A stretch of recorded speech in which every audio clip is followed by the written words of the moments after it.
Alors, la première chose à faire, c'est la croix blanche. En fait, je commence généralement avec la blanche, mais ça n'a pas d'importance, la couleur. Je la fais en dessous parce que quand on apprend à la faire sur le dessus, plus tard, on apprend à la faire en dessous parce que ça va plus vite. Donc, je vais vous apprendre directement à la faire en dessous. Ça, c'est le résultat, la croix blanche. C'est important de saisir que cette pièce-là aurait pas pu aller là et celle-là n'aurait pas pu aller là parce que cette pièce-là est collée au bleu. Ça se séparera jamais. Donc, il faut que cette pièce-là soit entre le centre blanc et le centre bleu, absolument. Si je faisais une croix comme ça, le côté vert est correct, le côté rouge est correct, mais le côté orange et bleu sont mélangés. Donc, ma croix ne serait pas correcte. Donc, c'est important de bien placer les centres ensemble. Si par hasard il y a un coin blanc qui arrive, on l'ignore pour l'instant, c'est pas ça le but de l'opération. C'est vraiment de mettre la croix. Donc je vais le faire ici, mon centre blanc est là. Donc je vais le mettre à l'envers. Là, c'est le moment où je tourne le plus le cube parce que je dois vérifier, trouver les morceaux. OK, donc la première étape, c'est d'en trouver un et d'aller le placer. Donc, admettons que je commence avec le vert. Une technique qui est bonne, c'est d'aller trouver le centre vert avec ce côté-là. Maintenant qu'il est lié ensemble, le côté vert et le centre, je vais le tourner jusqu'à ce que mon côté blanc aille toucher au centre blanc.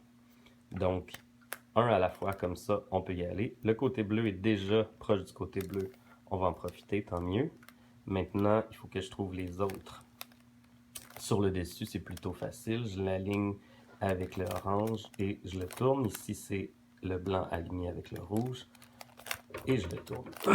Là, il était plutôt simple. Admettons qu'il est comme ça. Non. Comme ça. Ouais, on va le mettre comme ça. Donc, sur la rangée d'en haut, mais sur le côté. Donc, à ce moment-là, je l'amènerai à côté du rouge et je le ferai glisser jusqu'au rouge. Là, je sais que en faisant ça, je vais déplacer mon centre bleu. Mais une fois que mon rouge est placé, j'ai juste à replacer le bleu.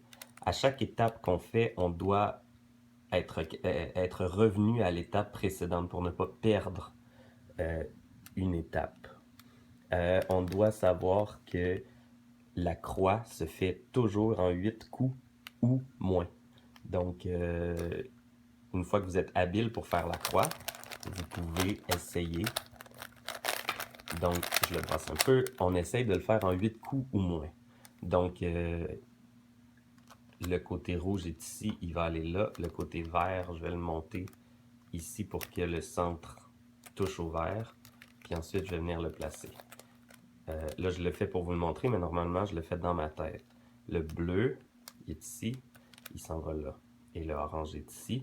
Donc, si j'improvise un petit peu, je ferai quelque chose comme ça. Donc, je monte le vert pour qu'il touche, je tourne le rouge pour qu'il soit à la bonne place.